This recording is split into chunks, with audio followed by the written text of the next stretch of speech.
Cerita Kita. Jangan lupa klik like dan subscribe untuk berlangganan.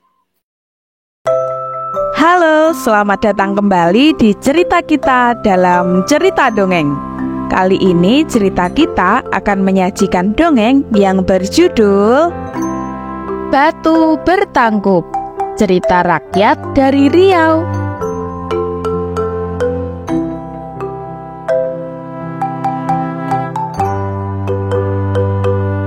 Pada suatu masa, di sebuah dusun di Kepulauan Riau, hiduplah seorang janda bernama Mak Minah.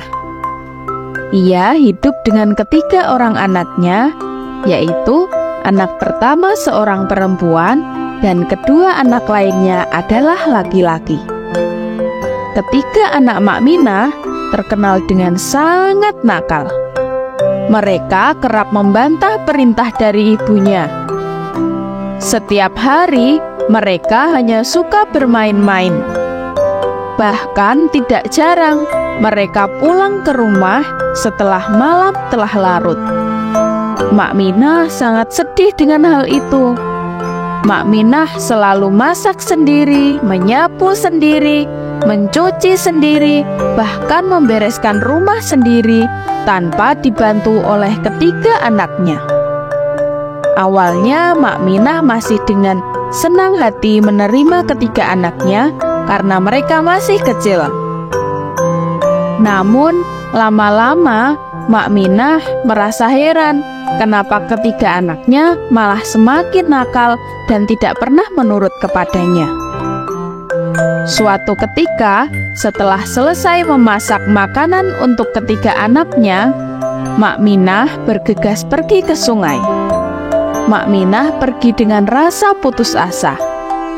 Ia kemudian mendekati sebuah batu sambil berbicara untuk mencurahkan isi hatinya. Batu tersebut bentuknya agak mirip seperti kerang. Ada dua buah batu yang saling bertangkup dan di tengahnya terbelah.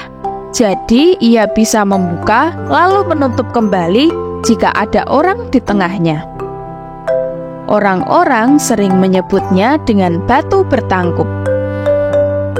Wahai batu bertangkup, telanlah saya. Saya tidak sanggup lagi hidup dengan ketiga anak saya yang tidak pernah menghormati orang tuanya. Curhat Mak Minah kepada batu bertangkup itu.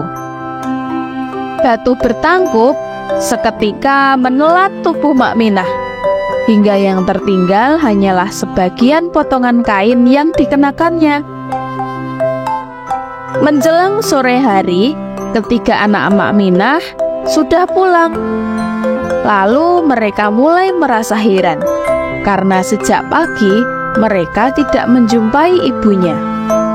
Akan tetapi, karena makanan yang ada di rumah sudah cukup banyak, mereka akhirnya hanya makan lalu bermain-main kembali, tanpa mencari di mana keberadaan ibu mereka.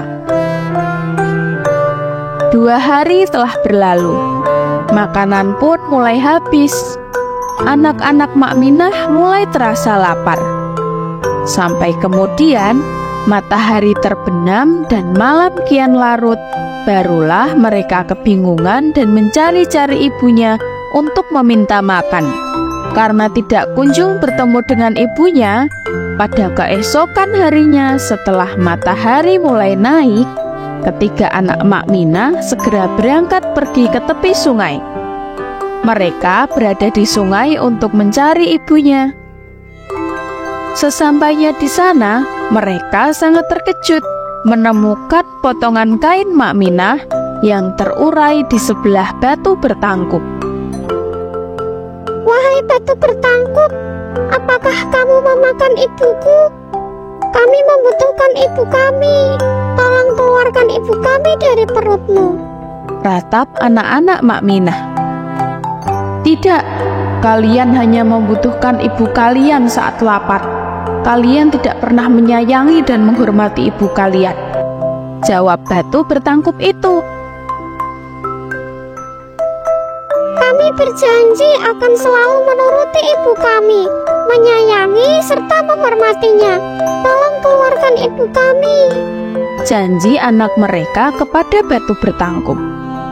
Akhirnya setelah mendengar janji dari anak Mak Minah, batu bertangkup itu pun mengabulkan ratapan ketiga anak itu. Mak Minah pada akhirnya dikeluarkan dari tangkupan batu bertangkup. Selanjutnya mereka pun kembali ke rumah bersama-sama. Setelah kejadian Mak Minah ditelan oleh batu bertangkup itu, anak-anak Mak Minah menjadi rajin membantu dan menyayangi Mak Minah. Akan tetapi hal tersebut ternyata tidak bertahan lama. Beberapa hari kemudian, mereka kembali berubah sifatnya seperti semula. Ketiga anak Mak Minah hanya suka bermain-main dan malas membantu orang tua. Mak Minah pun berubah semakin sedih.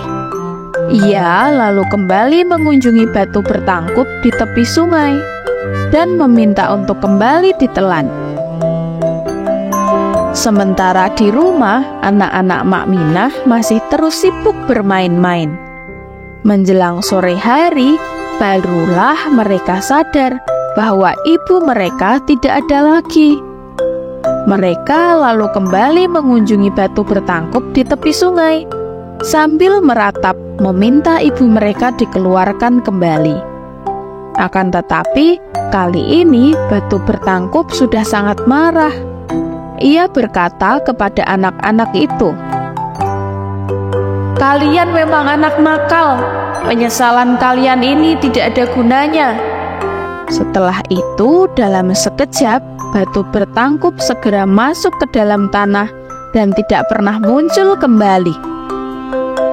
Nah, begitulah cerita tentang batu bertangkup dan kisah Mak Minah bersama ketiga anaknya yang nakal.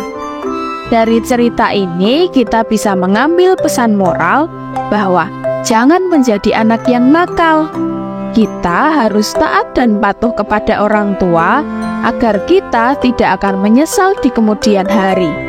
Karena orang tua adalah orang yang paling menyayangi kita dan rela melakukan apapun demi anaknya. Jadi, tetaplah menjadi anak yang baik ya. Sekian untuk cerita kita kali ini. Sebelum berakhir, jangan lupa klik like dan subscribe agar tidak ketinggalan dengan video-video menarik selanjutnya. Terima kasih dan sampai jumpa.